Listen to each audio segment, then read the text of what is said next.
Hey guys, this is double reed assignment 1. I'm going to be explaining how to soak an oboe reed and also how to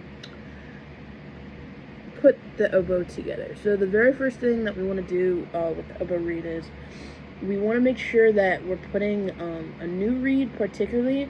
Well, first of all, let's talk about the bottle that we're going to use. So when soaking an oboe reed, we want to have kind of like a little little cup, little something to actually soak the reed in.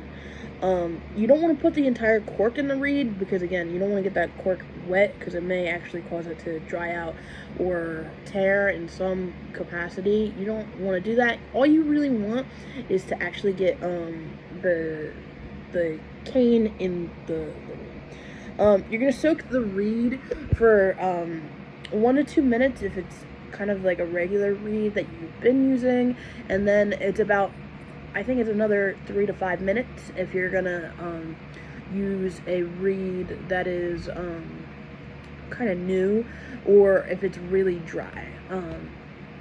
Another thing is you can actually test the reed by producing a crow.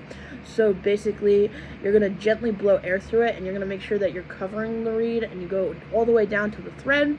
You cover and you blow, and the crow is kind of like a buzz that it should produce between a C and a C sharp if it's right.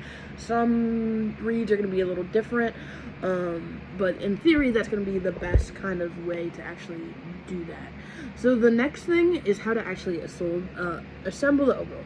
So the first thing we want to do is we want to hold the bell and the lower joint, right? We're going to actually hold the bell, and we're going to gently twist the lower joint in place. And we're going to watch out for the bridge keys particularly, because any kind of messing with those bridge keys can actually affect the action of the instrument and possibly damage it as well. And we don't want any of that. We don't want rods going anywhere. We don't want the screws. We don't want any of that happening to our instrument. So the next thing that we can do is attach the upper joint. Again, we're watching out for the bridge keys, being very careful with that. Don't force anything. Again, cork grease is always your friend. We don't want to be replacing cork or anything like that. The key rods in the oboe are really, really fragile, so we just want to make sure that that is done the right way. The other thing that we're going to do is we're going to make sure that all our keys line up, making sure that the long rods and the bridge pieces kind of line up.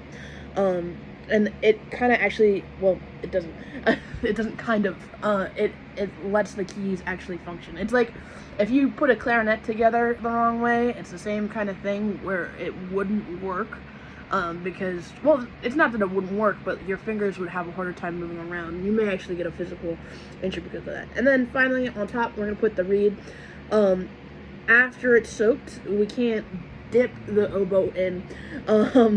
We're going to gently twist the soaked reed into the top of the oboe, and we're not going to jam it, we're not going to force it. Everything with instruments has to be done very delicately, because a lot of the time these instruments need a lot of care. They need a lot of like TLC, they need love, just like anything else. But that is essentially it with my first oboe teaching assignment. Thank you for listening, and I will see you soon.